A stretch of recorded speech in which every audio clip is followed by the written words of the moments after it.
हे स्वर्ग और पृथ्वी के सृजनहार परमेश्वर, हम आपको हृदय से धन्यवाद देते हैं, आपकी प्रशंसा करते हैं, आपकी बड़ाई करते हैं। आज के इस संध्या काल प्रभु जी हमने एक बार फिर आपके भवन में आपकी बातें सीखने के लिए उचित समय समझा।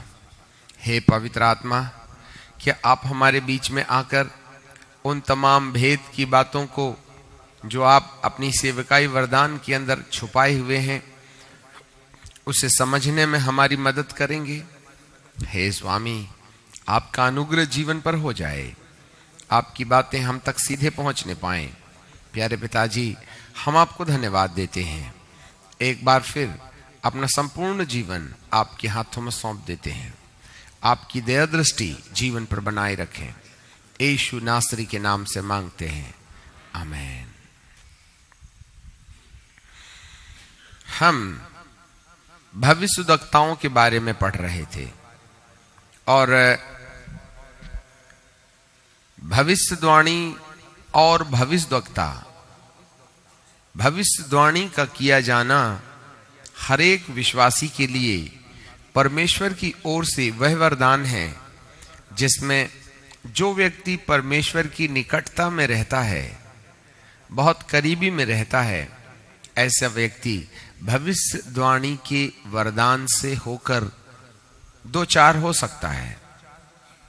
और भविष्यवाणी केवल भविष्य की बातों को बताना नहीं होता, वरन पवित्र आत्मा के द्वारा किसी व्यक्ति, वस्तु, स्थिति के बारे में परमेश्वर की इच्छा को जान लेना और उसे लोगों तक पहुंचाना, मध्यस्थी, वो भी भविष्यवाणी होता है, जिसके द्वारा परमेश्वर की इच्छा लोगों तक पहुंचती है और उससे प्रोत्साहन मिलता है। Edification, exhortation, comfort, speaking something from God, ये भविष्यवाणी है जिसको हर एक विश्वासी अपने जीवन के अंदर ला सकता है। परंतु जो ऑफिस ऑफ द प्रॉफिट है, भविष्यद्वक्ता जो होता है, वो वह कार्यालय है, वह मिनिस्ट्री है, वह एनॉइंटिंग है जिसके द्वारा परमेश्वर अपने संपूर्ण हृदय को, संपूर्ण मन को, संपूर्ण योजना को अपने अभिषिक्त के जीवन के अंदर प्रकट करता है और उसके बाद वो मनुष्यों तक पहुंचाने के लिए उसे काम में लाता है। और उसकी जो उपयोगिता होती है वो मनुष्यों तक परमेश्वर के संपूर्ण शुद्ध हृदय को पहुंचाना होता है। और पुराने नियम में हमने भविष्यद्वक्ताओं को देखा था कि वे पहले अभिषिक्त जन होते हैं जिन्हें परमेश्वर पिता ने सीधी वाणी मनुष्यों तक पहुंचाने के लिए काम में लाया।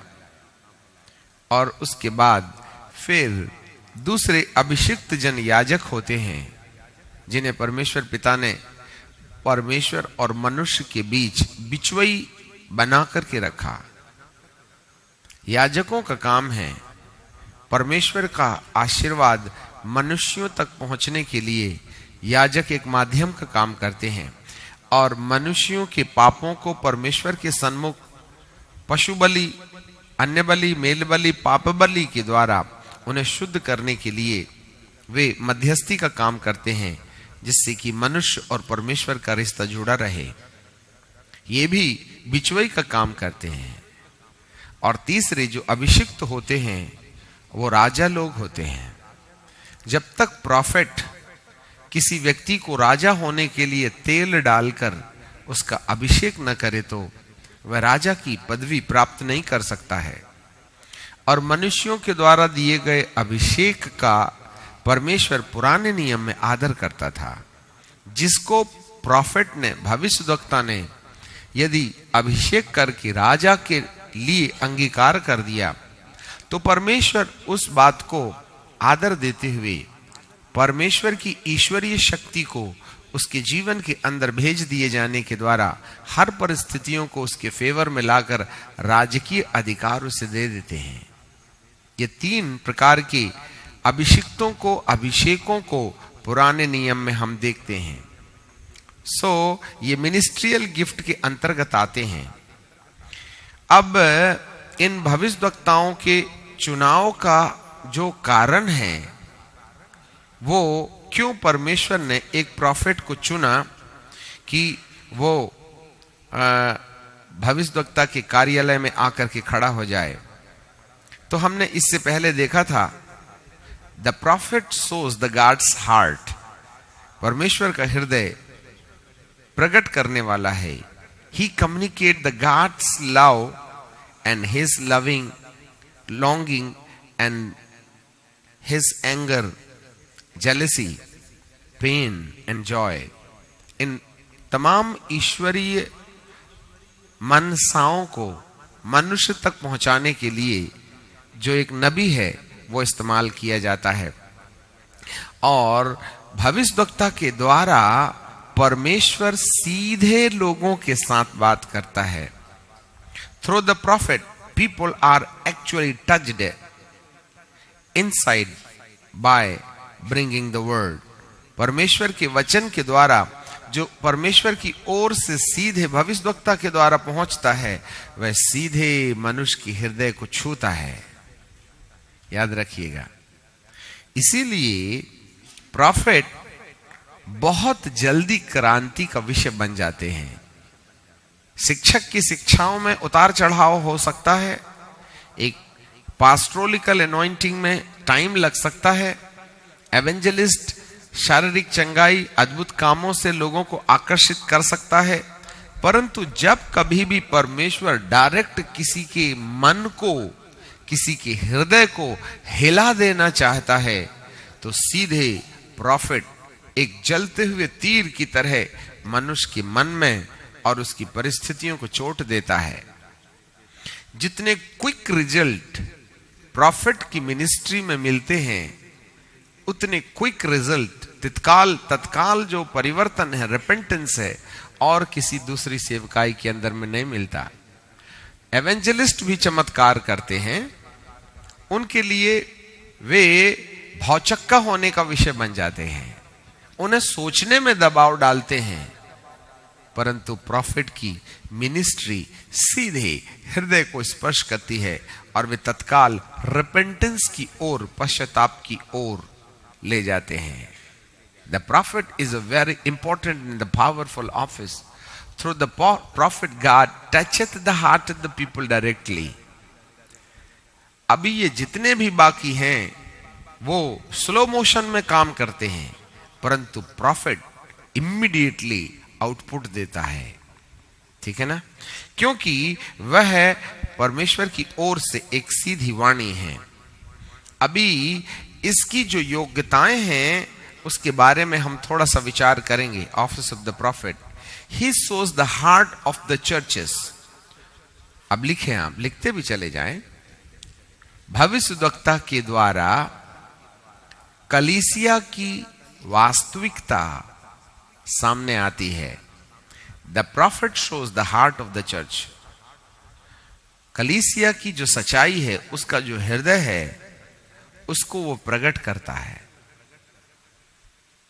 याद रखें, जैसे प्रकाशित वाक्य की किताब और उसका 2 अध्याय और उसके 3 पद को पढ़ें, book of Revelation chapter 2 verse 3, वहां पर हमें बाइबल इस प्रकार से कहती है कि मैं तेरे कामों को और परिश्रम और तेरा धीरज जानता हूं, और यह भी जानता हूं कि तू बुरे लोगों को देख नहीं सकता, और जो अपने आप को प्रेरित कहते हैं और नहीं हैं, उन्हें भी परख करके तूने झूठा पाया।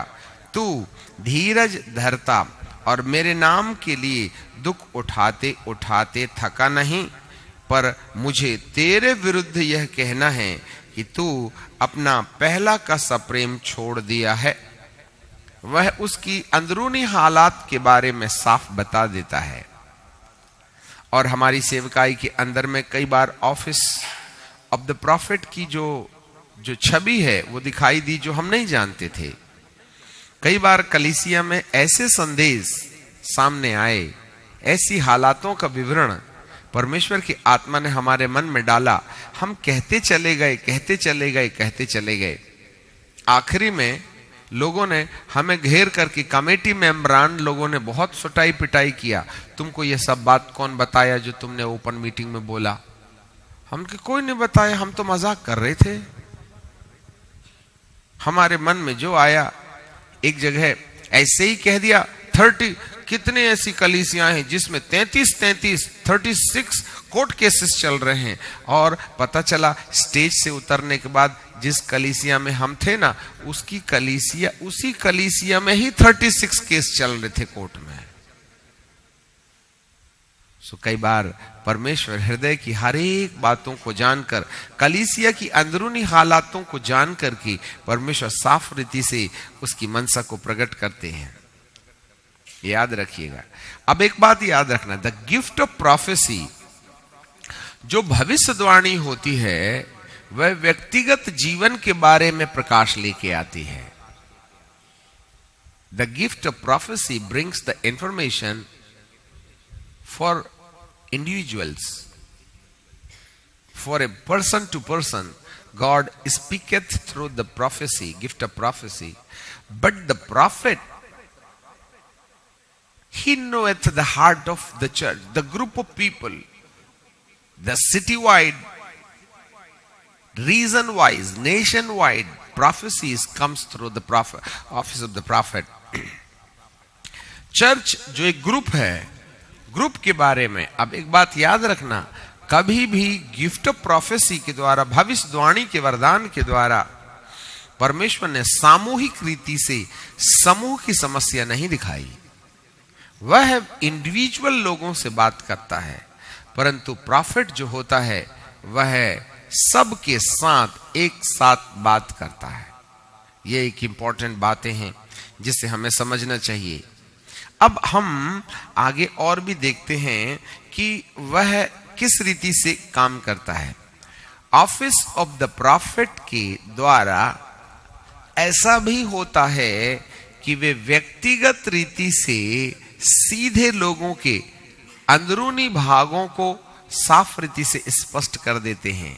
ही shows the heart of the people, वह लोगों के हृदय से डायरेक्ट बात करता है। अब देखना, यहां थोड़ा सा कंफ्यूजन होगा। गिफ्ट ऑफ प्रोफेसी में भी पर्सनल बात होती है, परंतु ऑफिस ऑफ द प्रॉफिट में भी बहुत साफ रीति से परमेश्वर जो है किसी व्यक्ति के बारे में बातचीत करता है। जैसे प्रभु यीशु मसीह यहां पर किसी के हृदय का स्पष्टीकरण दे रहे हैं। यदि आप यूहन्ना रचित सुसमाचार और उसके पहले अध्याय में आ जाएं, the book of John chapter 1 और उसकी 46 में यदि हम पढ़ें तो यहां पर बाइबल हमें इस प्रकार से एक व्यक्ति के बारे में जिसका नाम नथानिएल था, वह कितनी साफ रीति से प्रभु यहां साफ कहते हैं। 46 यहां लिखा है, नथानिएल ने उससे कहा, क्या कोई अच्छी वस्तु नासरत से निकल सकती है? फिलिप्पुस ने उससे कहा, चलकर देख ले। यीशु ने नथानिएल को अपनी ओर आते देखकर उसके विषय में कहा, देख, यह सचमुच इजरायली है, इसमें कपट नहीं। नथानिएल ने उससे कहा, तू मुझे कब से जानता है? यीशु ने उसको उत्तर दिया, इससे पहले कि फिलिप्पुस ने तुझे बुलाया, जब तू अंजीर के पेड़ के नीचे था, तब मैंने तुझे जाना।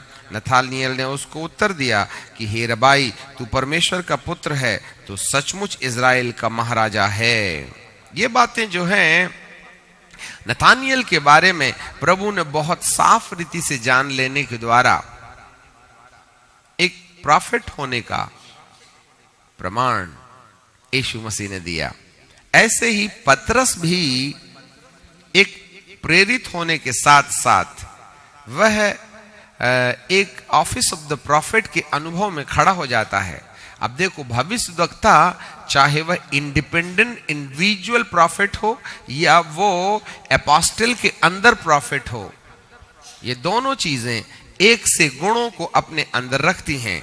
यदि आप प्रेरितों की किताब में आ जाएं और उसके 5वें अध्याय में 1 पद से लेकर के 5 पद, book of apostle chapter 5 from verse 1 to 5, वहां पर हननिया और सफीरा के बारे में पतरस कहता है, हननिया नाम एक मनुष्य था और उसकी पत्नी सफीरा, कुछ भूमि उन्होंने बेची और उसके दाम में से कुछ रख छोड़ा, और यह उसकी पत्नी भी जानती थी, और उसका एक भाग लाकर प्रेरितों के पांव में रख दिया। परंतु पतरस ने कहा, हे हननिया, शैतान ने तेरे मन में यह बात क्यों डाली कि तू पवित्र आत्मा से झूठ बोले, भूमि के दाम में से कुछ रख छोड़े? जब तक वह तेरे पास रही क्या वह तेरी ना थी, और जब बिक गई तो क्या वह तेरे वश में ना थी? तूने यह बात अपने मन में क्यों विचारी कि तू मनुष्यों से नहीं वरन परमेश्वर से झूठ बोलता है? ये बातें सुनते ही हननिया गिर पड़ा और प्राण छोड़ दिया। हननिया की एक गलती थी, और वो ये थी कि प्रेरितों के पास आने के बाद उसने एक बात कहा कि सारे जमीन की दौलत इतनी ही है, जबकि उसने अपने लिए कुछ बचा रखा था। अब आप देखना, कोई जबरदस्ती नहीं है कि वह संपूर्ण दौलत लाकर प्रेरितों के पास रखे। वो ये कह देता कि हमने बुढ़ापे के लिए 3 हिस्सा रख लिया है और 1 हिस्सा लाए हैं, स्वीकार करोगे क्या? पतरस ने थोड़ी बोला था कि सब लेके आना। अब उन्होंने जो छुपा कुछ धन को छुपा लिया, हिपोक्रेट, कपटी, कुछ बातों को छुपा लेना ये कपट होता है। कपट का मतलब क्या होता है? अंदर कुछ और बाहर कुछ। अंदर उनके पास में कुछ दौलत थी और बाहर उन्होंने कहा सब कुछ यही है।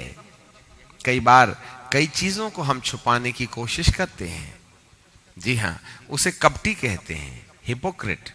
और यहां पर भी इस हननिया ने और सफीरा ने दोनों मेल से अपनी कुछ संपत्ति में से कुछ रख लिया और कुछ लाकर के ये अंगीकार किया कि हमने जो जमीन बेची थी इतने ही की थी।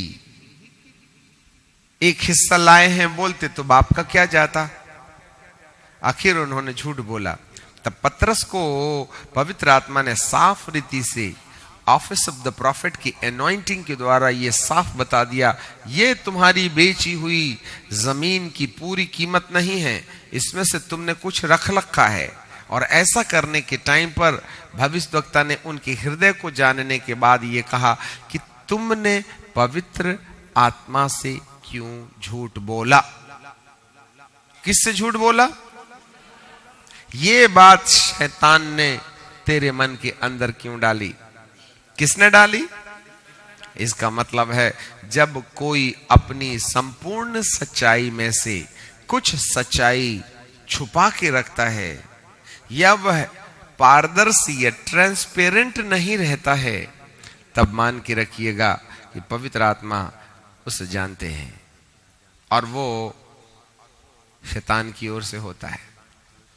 कितने लोग कितनी बातें छुपा लेते हैं, नहीं नहीं नहीं नहीं, मैंने ये नहीं किया, मैंने वो नहीं किया, परंतु परमेश्वर पारदर्शिता को विश्वास में रख करके उसे आशीष देते हैं। यहाँ पर हननिया के साथ जो कुछ भी हुआ वह सफीरा के साथ भी हुआ और दोनों की मृत्यु एक ही दिन में हो गई। Office of the profit, profit की नजर से कोई नहीं बचा, कोई नहीं बच सकता। इसीलिए हमें बड़ी सावधानी रखनी चाहिए।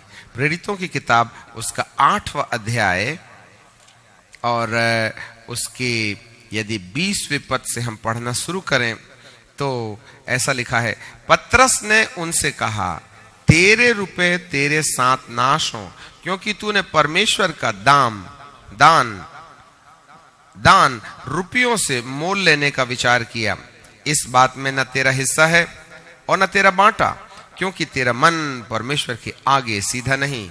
इसलिए अपनी इस बुराई से मन फिराकर प्रभु से प्रार्थना कर, संभव है तेरे मन का विचार क्षमा किया जाए। पतरस ये बात जान गया कि ये दिल से ठीक नहीं है, क्योंकि पतरस को पवित्र आत्मा का वरदान हाथ रखने से दिए जाने को देखने के कारण जो है ये व्यक्ति परमेश्वर के पास आकर के ये पतरस के पास आकर के कहने लगा कि हमको भी यह अधिकार दे दे, हाथ रखने से पवित्र आत्मा मिल जाए बोल करके। ये सीमोन जो है पैसे से वरदान खरीदने की कोशिश कर रहा था।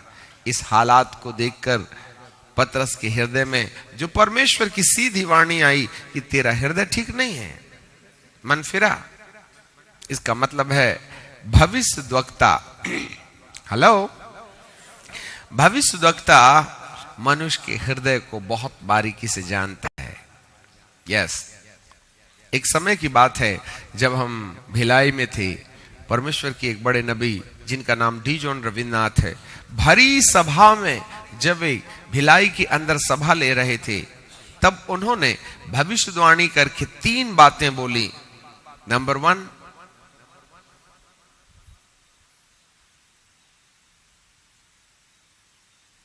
तेरे चारों ओर सफेद प्रकाश है, the bright circle is around you. Number 2, your future is so bright. तीसरी चीज, that's why nobody can touch you. तीसरी चीज, do not look to the man. जब ये बातें उन्होंने पब्लिकली कह करके खत्म किया, तब उन्होंने पर्सनली हमें अपने कमरे में बुलाया और एक बात कही, my son, do you know this prophecy is for you. तब उन्होंने बताया, the bright circle is around you, nobody can touch you. This was the first prophecy. The second prophecy, your future is so bright, I do not know in which way. And the third, do not look to the man. 2 बातें encourageing है, तीसरी बात में warning है। सफेद प्रकाश तेरे चारों तरफ घेरे हुए है, कोई तुझे नहीं छू सकता। और दूसरी चीज, तेरा भविष्य उज्जवल है। और तीसरी चीज, मनुष्य को मत देखना, आई एम द प्रोवाइडर। और इन 20 सालों में पूर्णकालीन सेवा देखने के टाइम पर हमने कभी किसी व्यक्ति के सामने हाथ नहीं फैलाया। 91 से हम अपने मिशनरीज को सपोर्ट करते रहे, 2011 हो गया। इन 20 इयर्स में लगातार नॉन स्टॉप, पहले 10 सेवक थे, फिर 12 हो गए, फिर 30 हो गए, फिर 25 हो गए, फिर 30 हो गए, फिर 40 हो गए, फिर 45 हो गए। आज 65 मिशनरीज हमारे साथ में हैं, जिनको थोड़ा मोड़ा हम मदद करते रहे हैं। परंतु हमने कभी एक चिट्ठी किसी संस्था को नहीं लिखी, क्या तुम्हारे पास में कुछ पैसा है जो हमारे मिशन को सपोर्ट कर सकते हो आप? He is Jehovah Jireh, praise the Lord. हमने कभी मनुष्य की ओर नहीं देखा, हम उसके वायदे पर विश्वास करते हैं। आज तक कई लोगों ने हमारे बारे में जो कुछ करना चाहा सब कुछ किया, परंतु हमारा कुछ नुकसान नहीं हो पाया। यदि हमने शारीरिक मार रॉड से खाई भी है तो वो परमेश्वर की ओर से परमिटेबल था। जब रीवा में हमारी सभाएं चल रही थी, करीबन 35-40 लोग डंडे, भाले, तलवार, बिछुआ लेकर के आ गए। हम कमरे में सो रहे थे, दरवाजा तोड़ के अंदर घुस आए मीटिंग के बाद, और उन्होंने 1.25 इंची रॉड से हमें मारना शुरू किया। हमें कुछ नहीं मालूम, वे मारते ही रहे। हमने उनकी रॉडें छीन ली और हमने एक ही बात कही, यदि हम शुरू हो गए तो तुम सुबह का सूरज नहीं देखोगे, तुम चले जाओ। वो दे ही जा रहे हैं बत्ती। और 1 हफ्ता पहले हमने प्रार्थना किया था कि हे परमेश्वर, हमें बहुत गुस्सा आ जाता है, कभी कभी आप हमारी मदद करोगे क्या? और यदि उस दिन हमारा माथा सरक गया होता और पुलिसियाई डंडा शुरू कर दे तो 2-3 को हम तो परमानेंट बिछा देते थे। परंतु परमेश्वर ने इन हाथों से किसी को नुकसान पहुंचाने से रोक के रखा। हालेलुया। वो भी हमारे लिए आशीष का विषय बन गया। पौलुस कहता है, जो कमी घटी यीशु के शरीर पर मार खाने की रह गई थी ना, उसको हमने झेल करके उस घटी को पूरा कर दिया। हालेलुया। शरीर का कोरा बदन एक एपोस्टल के लिए शोभा नहीं देता। हेलो। एक प्रॉफिट और एक एपोस्टल का कोरा बदन जिसमें खुदा के लिए खून की बूंदें नहीं टपकी हैं, वो प्रभु के लिए शोभा नहीं देता है। मेरे आगे जितने प्रेरित थे और जितने भविष्यवक्ताओं थे, उन्होंने प्रभु यीशु मसीह के इतिहास को अपनी हड्डियों में और अपने चमड़ों में लिखवा करके वे खुदा के राज्य में प्रवेश किए थे। हम इस अभागे जीवन से क्यों महरूम हो जाएं? उन दिनों के बाद से ऐसा लगा, हे पिताजी, एटलीस्ट तेरे लिए मार खाने में कितना सुख है ना। पर खेद की बात यह है कि वे डंडा मारते तो थे, परंतु हमको लगता ही नहीं था। पीठ से, जांग से, चारों तरफ से बूंदें रिझ रिझ करके चमड़े से बाहर आ गईं और लाल निशान बनकर के ऐसे उभर आए, और दूसरे दिन वो बिल्कुल ब्लैक पट्टी बन गई, परंतु दर्द नहीं हुआ। इलाहाबाद के वाइस चांसलर तत्काल गाड़ी भेज करके हमें अपने घर में बुला करके उन्होंने कहा, हम तुम्हारी सेवा करेंगे। हमने कहा, दर्द ही नहीं हो रहा है तो फिर लाल लाइन कैसे है, काली पट्टियां कैसे हैं, यही तो समझ में नहीं आता। दुर्भाग्य है, उस दर्द का एहसास हमें नहीं हुआ। Praise the Lord. परमेश्वर कई बार अपने दास को उन मुसीबतों से होके जाने देता है जिससे कि वह मोहर लगवा ठुकवा के यहां से जाने पाए। हालेलुया। पर इन दिनों में परमेश्वर ने हमें किसी नुकसान को होने नहीं दिया। The bright circle is around you, nobody can touch you. और जिन्होंने छुआ है उनकी थोड़े दिनों के बाद में परमानेंट डिलीवरी हुई है। Praise the Lord. Your future is so bright. कहने का मतलब, पवित्र आत्मा एक नबी के द्वारा मनुष्य के जीवन की ताजा हालातों को और भविष्य की हालातों को साफ रीति से दिखाता है। यह है ऑफिस ऑफ द प्रॉफिट। अब हम आगे चलते हैं। He points to the future. वो भविष्य की घटनाओं का भी उल्लेख करता है। The prophets points to the future. भविष्य की बातों की ओर इशारा करते हैं। लिखते भी जाएं, ठीक है ना। वह कल क्या होगा इस बारे में भी साफ रीति से बताते हैं, है ना। और जब कभी परमेश्वर को कोई काम करना रहता है तो वह अपने नबियों के अंदर इस बात को प्रकट करते हैं।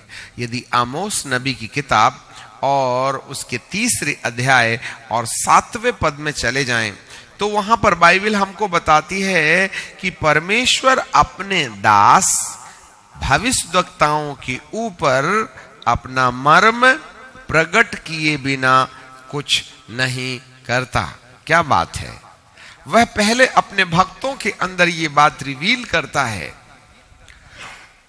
जब हम 2008 में अमेरिका की यात्रा में थे, सितंबर 26 को पावर मिनिस्ट्री हमने यहां समाप्त की।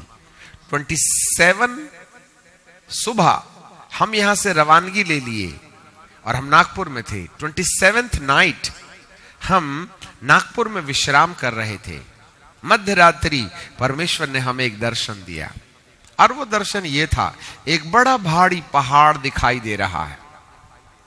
इस पहाड़ की ऊपरी चोटी में एक बड़ी मशीन काम कर रही है, डोजर की तरह।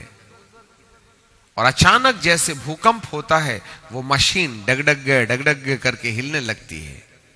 और अचानक एक बड़ी ब्लास्टिंग की आवाज से बूम करके एक आग का गोला बनके ये मशीन उस पहाड़ी से नीचे गिरने लगती है। और हम पहाड़ के मिडिल में हैं। हमने साफ रीति से अपने ऊपर से इस बड़ी मशीन को गिरते हुए और नीचे जाते हुए देखा। तब ऊपर चोटी पर काम करने वाले जितने भी वर्कर्स थे, अधिकारी लोग थे, अफरा तफरी मच गई। वे दौड़ते हुए इस मशीन को देखने के लिए कि कहां गिरी है आ रहे हैं, और हम पहाड़ के मिडिल में हैं। और उस समय हमने कहा आप सब रुक जाइए, जितने मिलिट्री के सोल्जर्स हैं और जो गवर्नमेंट ऑफिशियल्स हैं वो हमारे साथ चलें, हम आपको आपकी मशीन कहां गिरी है वो बताएंगे। तब वे सब हमारे पीछे पीछे आते हैं। हम बड़ी रफ्तार से नीचे नीचे नीचे जाकर के देखते हैं कि वो लोहे की मशीन कचरे की तरह जल रही है। This was the vision. सितंबर 27, 2008, नागपुर, मध्यरात्रि 28 मॉर्निंग हम मुंबई के लिए रवाना हुए और वहां से फिर मुंबई से न्यूयॉर्क 30th मॉर्निंग हम न्यूयॉर्क में लैंड करते हैं। 31st, 2nd हम आराम किए। 3 अक्टूबर 2008 न्यूयॉर्क में यूनाइटेड मेथोडिस्ट चर्च में हम जब पहले संदेश में थे, तभी पहले ही संदेश में हमने एक बात कही, परमेश्वर का दास भारत से अमेरिका देश के लिए एक अच्छा संदेश लेकर नहीं आया। जब नया नया परिचय था उनको भी समझ में नहीं आया। हमने कहा पहले ही दिन झगड़ा झांसा करने से कोई मतलब नहीं है। पहला दिन गुजर गया, दूसरा दिन गुजर गया, 6वां दिन गुजर गया, 7वां दिन आ गया। 7 अक्टूबर 2008 न्यूयॉर्क में जो दर्शन 27 सितंबर को परमेश्वर ने दिया था, उसका साफ स्पष्टीकरण देते हुए पवित्र आत्मा ने प्रकट किया। सुनो जरा, ये पहाड़ अमेरिका देश है। इस पहाड़ के ऊपर काम करने वाली मजबूत लोहे की मशीन इस देश की संपन्नता, धन दौलत अर्थात डॉलर है। परमेश्वर का आत्मा कहता है इस देश के लोगों ने आशीष को इतना प्यार किया कि आशीष के दाता को भूल गए। इसलिए मैं तुम्हारी आशीषें छीन लूंगा। यदि कोई मेरी जगह ले लेगा, मैं उसे तुम्हारे लिए नहीं रहने दूंगा। साफ ये था, मैं डॉलर को हिला दूंगा। 14 अक्टूबर 2008 मतलब 14 दिनों के अंदर, 16 दिनों के अंदर अमेरिकन टीवीज की कहती हैं कि अमेरिका से लाखों डॉलर गायब हो गए। सडनली लोगों ने बैंक से पैसा निकालना शुरू किया। 3 डेज के अंदर में एटीएम में एक भी पैसा नहीं, क्योंकि टीवी ये कहने लगी कि अब अमेरिका देश दिवालिया हो जाएगा। 19 अक्टूबर को आज तक टीवी कहता है कि इस हफ्ते में अमेरिका ने भारत और चाइना से लोन लेने के बाद अपने गवर्नमेंट ऑफिशियल्स को पेमेंट दिए। 24 अक्टूबर तक हर कैफे में, हर शॉप्स में वर्करों को निकालना शुरू कर दिया। और 28 अक्टूबर को अमेरिकन टीवी कहती है 3 लाख वर्कर्स को वहां से नौकरी से निकाल दिया गया। और जो गरीबी 2008 अक्टूबर के बाद प्रारंभ हुई, उससे संपूर्ण विश्व जो है प्रभावित हुआ। 2009 गरीबी के गुजरे, धीरे धीरे सुधार हुआ, परंतु आज भी ओबामा सरकार अपने पैरों पर ठीक तरीके से खड़े होने में कहीं ना कहीं असमर्थ है। फाइनेंशियल क्राइसिस लगातार जारी है।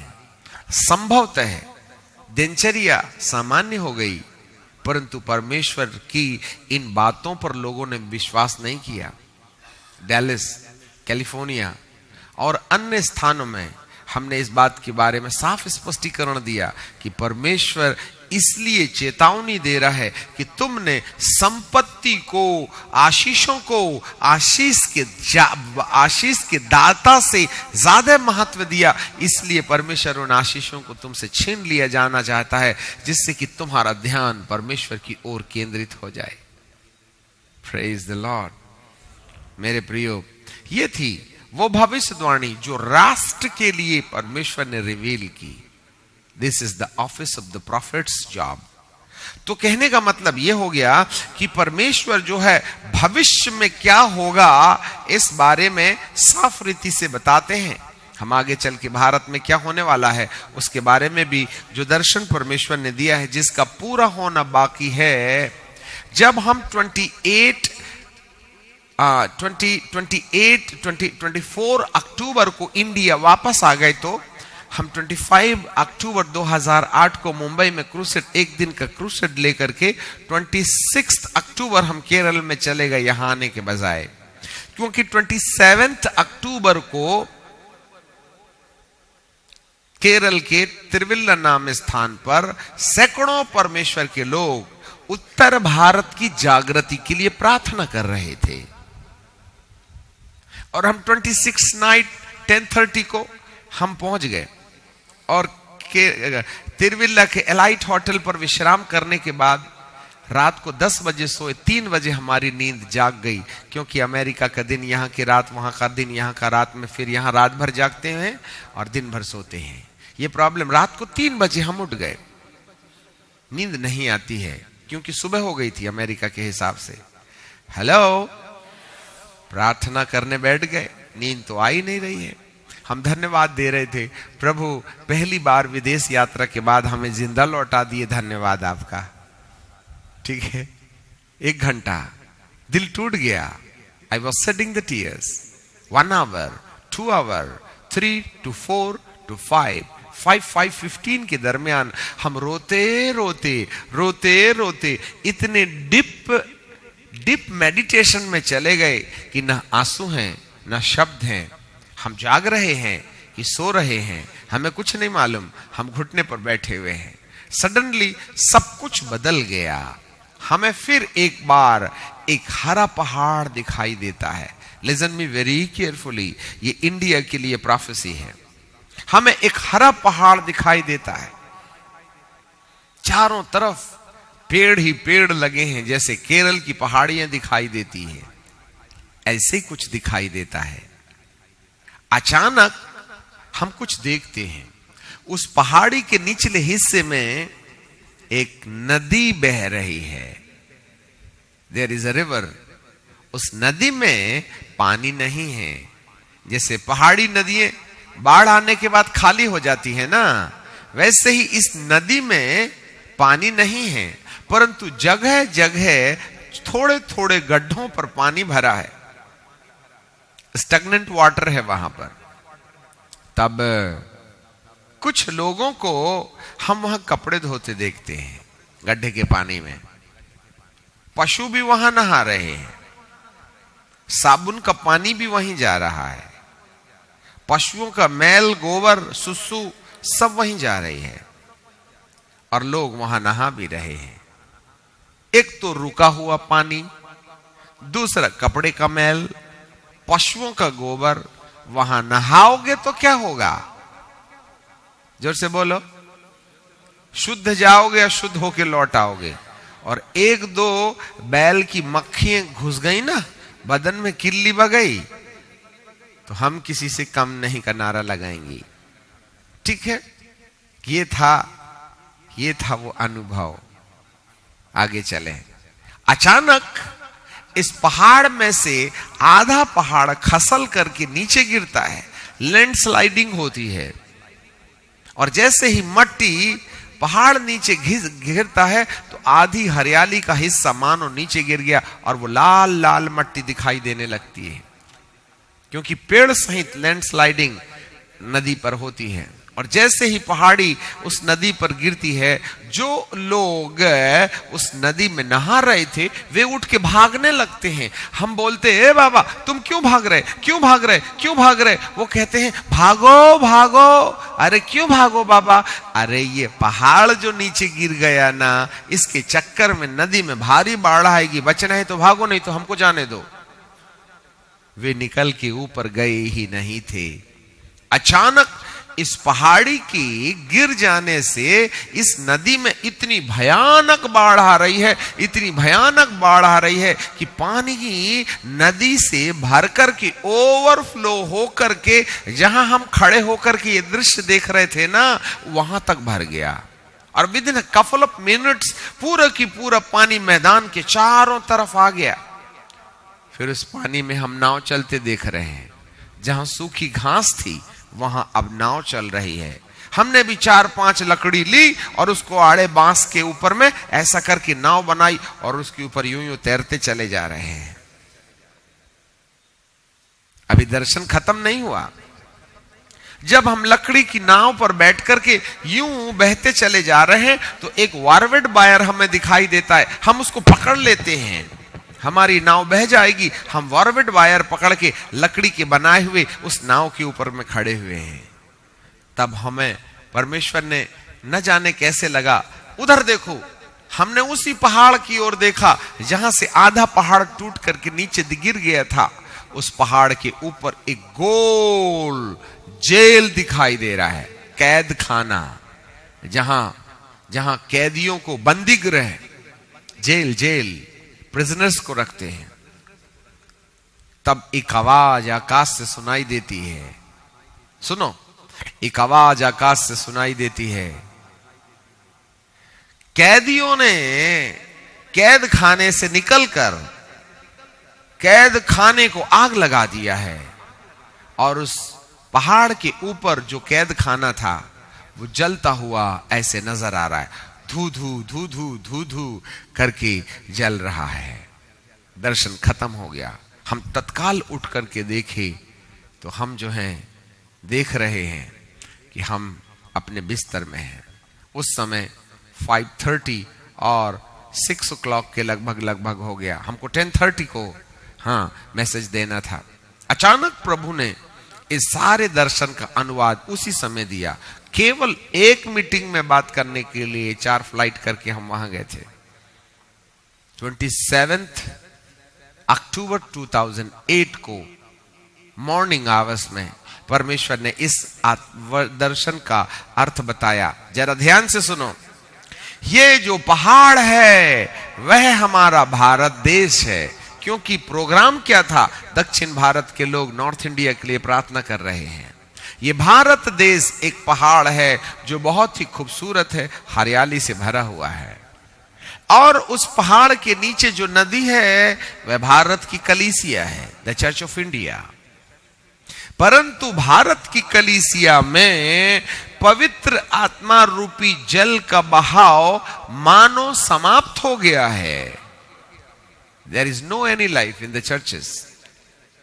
और जो स्टैग्नेंट वाटर है वो पुराना अनुभव है। हिलना, डुलना, जंपिंग, शाउटिंग, हीलिंग, डिलीवरेंस, सब पुरानी चीजें हैं। संस्कार में कलीसियाएं पड़ी हुई हैं। तब प्रभु जी कहते हैं ये पहाड़ का टूटना भारत देश के ऊपर एक भारी विपत्ति है। There is a very big disaster is going to be happen in India. अभी जो कुछ भी भूकंप आप देख रहे हैं वे ओरिजिनल नहीं हैं। भले ही सिक्किम के अंदर 6.8 रेक्टेयर का भूकंप आया, उससे तबाही बहुत नगण्य है। ये परमेश्वर की ओर से चेतावनी है। दिल्ली खतरे में है।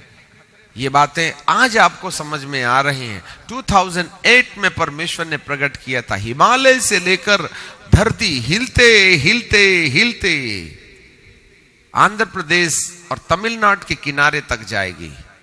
दिल्ली की तबाही, गुजरात की तबाही, मध्य प्रदेश की तबाही, राजस्थान की तबाही परमेश्वर साफ दिखा रहे हैं। एक ऐसा बड़ा भूकंप 6 नहीं 9 to 8 10 to 11 रेक्टर की भूकंप इस भूमि की जमीन की गहराई में होने की संभावनाएं ऐसे प्रकाश मिल रहे हैं। जब 6.8 में भुज जो है भुजिया बन गया, वो तो वहां लकड़ी के घर थे बोल करके ना, नहीं तबाही की कोई सीमा। इतना ही यदि दिल्ली में होता ना तो विश्व प्रसिद्ध भूकंप हो जाता। परंतु आने वाले दिनों में 8 से लेकर के 11 रेक्टर के भूकंप की संभावनाओं से परमेश्वर प्रेरित करता है। यह इसलिए क्योंकि वह इस देश के घमंड को हिलाने के लिए इन विपरीत परिस्थितियों का निर्माण आगामी दिनों में करेगा। चारों तरफ तबाही का समंदर होगा, चारों तरफ लोगों के विश्वास, उनकी आशा जो आज दौलत पर, उनका घमंड, उनकी ताकत और शक्ति पर है, परमेश्वर तहस नहस करके लोगों के जी में जी न रहने देगा। यह होगा भारत के साथ में। युद्ध, सुनामी और भूकंप, ये 3 ट्रेजेडीज इस देश को संपूर्ण रीति से हिला देंगी। और लगभग अभी लड़ाइयों के वातावरण बन रहे हैं। आतंकवाद निकल के चला गया। धीरे धीरे चाइना का रुख जो है पाकिस्तान की तरफ में है। हमने बारूद का अड्डा देख लिया बांग्लादेश को, हम चारों तरफ से घिरे हैं। डी जॉन रविंद्रनाथ ने अपने भविष्यवाणी के अंदर यह कहा था, भारत के ऊपर में पाकिस्तान, चाइना और बांग्लादेश मिलकर के एक साथ हमला करेंगे और इसको तोड़ करके हिला के रख देंगे।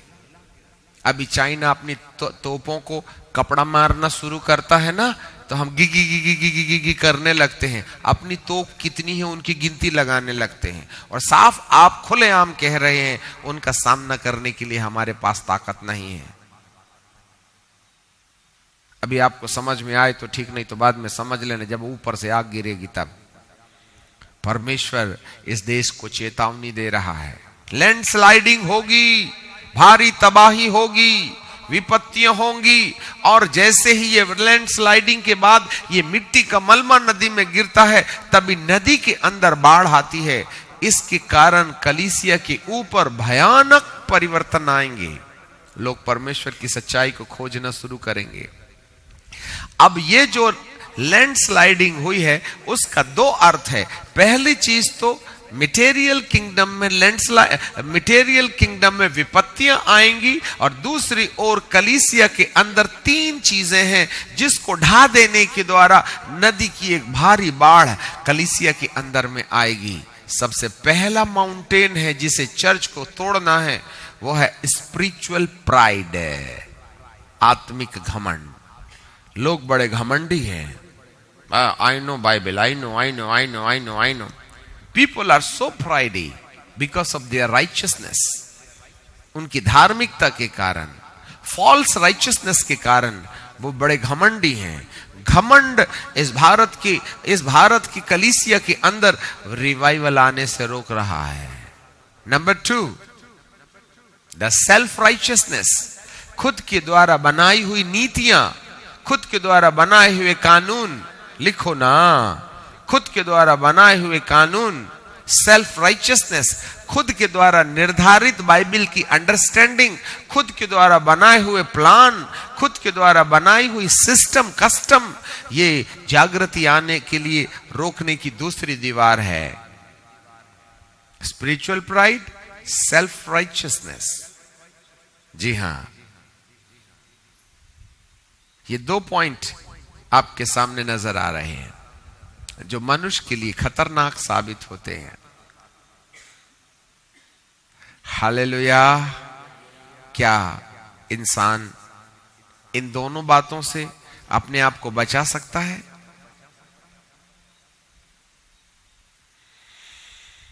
जाग रहे हैं? अब नदी में बाढ़ आ रही है। डिजास्टर नंबर 2, ये प्राइड मनुष्य के जीवन को परमेश्वर की सामर्थ के बहने से रोक रही है। अब आप जितने भी धर्मी लोग हैं, कहीं कोई आत्मिक घमंड तो नहीं है। यह स्वयं नीतियां तो नहीं है, सेल्फ राइचियसनेस, राइट। ये बातें कहने के टाइम पर केरल में सैकड़ों लोग आंसू बहा करके प्रार्थना करने लगे। रियली ये गुण हमारे अंदर पाए जाते हैं। जितने धर्मी लोग हैं वे अपने आप में बड़े घमंडी हैं। चलिए आगे। इसके बाद अचानक बाढ़ इतनी आती है कि नदी का पानी बाहर तक फैल जाता है। इसका अर्थ है परमेश्वर कलीसिया के अंदर पवित्र आत्मा की सामर्थ को भेजेगा। इतनी सामर्थ कलीसिया के अंदर आएगी, इतना अभिषेक कलीसिया के अंदर आएगा कि अभिषेक कलीसिया से बाहर मैदान में बहना शुरू हो जाएगा। आपको मालूम है, भक्ति आराधना यहां करेंगे, बाजू वाले बिना कारण से रोना शुरू कर देंगे। वो रोड से कार में से कोई जा रहा है, यहां की भक्ति का असर वहां होगा। वो चलते चलते पवित्र आत्मा उनको बेचैन करेगा और वे रोने लगेंगे और वो लौटा के फिर यहां ले आएंगे। ऐसा करके चर्च के अंदर में पाई जाने वाली आराधना के द्वारा इर्द गिर्द बिना सुसमाचार के लोगों, बिना सुसमाचार के कारण लोगों के अंदर परिवर्तन दिखाई देने लगेगा। हालेलुया। इसका मतलब है होली स्पिरिट अब कलीसिया से बाहर बहने लगेगा। बिना सुसमाचार के बदलाव शुरू हो जाएंगे। This will happen in India. Praise the Lord. और ऐसा जब होगा तो जहां सूखी भूमि थी वहां नावें चलेंगी, अर्थात जल जो है पवित्र आत्मा का बहाव है। जरा ध्यान से सुनिएगा। अब हम उस पहाड़ की ओर देख रहे हैं। वो जो पहाड़ है वो भारत के ऊपर में एक ऐसा जेल खाना है, इंडिया का स्ट्रांग होल्ड है, टेरिटरी, धर्मवाद की टेरिटरी, अपराधवाद की टेरिटरी, गॉस्पल के लिए सुसमाचार बंद होने वाली टेरिटरी, जिसमें इस देश के लोग गुलाम हैं, गिराए हुए स्वर्गदूतों की आराधना कर रहे हैं। गिराए हुए स्वर्गदूतों को भौतिकवाद में बदल करके सच्चे परमेश्वर को छोड़कर उन्होंने अपने लिए ही अपना अपमान करने का रास्ता अपना लिया है। ऐसे अपराधी माध्यमों के द्वारा ये भारत देश की मानव जाति जो है बंधी पड़ी है। इस तूफान, इस भयानक पानी के बहाव के कारण पवित्र आत्मा इन स्ट्रांग होल्ड्स के ऊपर में पहला हमला करेगा। हेलो, आपको मालूम है वहां से कैदी निकल के बाहर आने लगेंगे। हर कम्युनिटी, हर संस्कार से उनके मुख्य लोग बाहर आएंगे और जिस संस्कार में वे अंधे रहकर सच्चे परमेश्वर की आराधना छोड़कर गिराए हुए स्वर्गदूतों की आराधना कर रहे थे, उस बॉन्डेज को वे अपने हाथों से आग के सुपुर्द कर देंगे, जिससे कि उनका अस्तित्व इस देश पर ना रह जाए।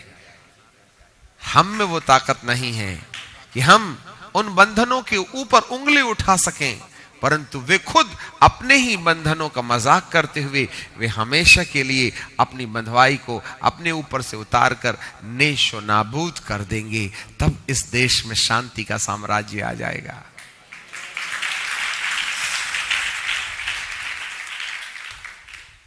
October 27 early in the morning 2008 ये भविष्यवाणी परमेश्वर ने प्रकट की। भविष्यवक्ता फ्यूचर प्लान जानता है।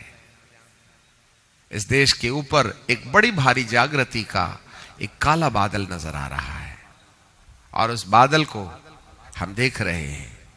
चर्चेस तैयार नहीं है, स्पिरिचुअल प्राइड है। नंबर 2 सेल्फ राइचियसनेस है। नंबर 3 स्पिरिचुअल ब्लाइंडनेस है। Third point spiritual blindness. सब प्रभु के अभिषिक्त लोग सुनो, स्पिरिचुअल ब्लाइंडनेस का मतलब होता है एंड टाइम में परमेश्वर का क्या प्लान है इसको नहीं जानना। आज ICR जानते हैं, नववरदान जानते हैं, 5-fold मिनिस्ट्री जानते हैं, रेवलेशन जानते हैं, डैनियल जानते हैं, सब हम जानते हैं, परंतु एंड टाइम में परमेश्वर का जो हृदय है कलीसिया को किस दिशा में ले जाना चाहता है, knowing about the God's plan in the end time for the churches, ये गॉड का जो प्लान है, परमेश्वर की जो योजना है, उसको नहीं जान पाना ये स्पिरिचुअल ब्लाइंडनेस के अंतर्गत है। मैं नहीं समझता कि भारत में कोई कलीसिया जागृति के बारे में कोई बात कर रही है। हाँ, कुछ होने वाला है, बस इतना। पर क्या होगा, कैसे होगा, इसके बारे कोई नहीं जानता। और यदि हम बताने चलें तो तुमको समझ नहीं आएगी। हालेलुया। जाग रहे, स्पिरिचुअल ब्लाइंडनेस। सब अपनी टेरिटरी बनाने बैठे हैं, सबको अपनी कलीसिया की चिंता है। यीशु चाहता क्या है, ले जाना कहां चाहता है, what's a God's plan, nobody knows. और कोई ठहरना भी नहीं चाहता है कि परमेश्वर की मर्जी इस कलीसिया को कौन से स्टेज में, कौन सी शुद्धता में, कौन सी सिद्धता में, किस परफेक्शन में ले जाना चाहती है, इसके बारे ना हमको मालूम है और ना हम जानना चाहते हैं। ये पहाड़ जब तक टूटेगा नहीं तब तक रिवाइवल नहीं आएगी। यस, आज मेरे देश के मसीही लोग बड़े घमंडी हैं। आज पवित्र आत्मा पाए लोगों को सीधे मुंह बात करते नहीं आता। हाँ, they are so pridey. Humanity, humbleness, brokenness has gone from the churches. कोई दीन नहीं है, घमंड बोलता है हम किसी से कम नहीं। घमंड का मतलब होता है नहीं मानेंगे, जाओ, हमको जो समझ में आता वही हम करेंगे। That's a pride. और ये हमारे लिए खतरनाक है। मेरे प्रियो, he points to the future.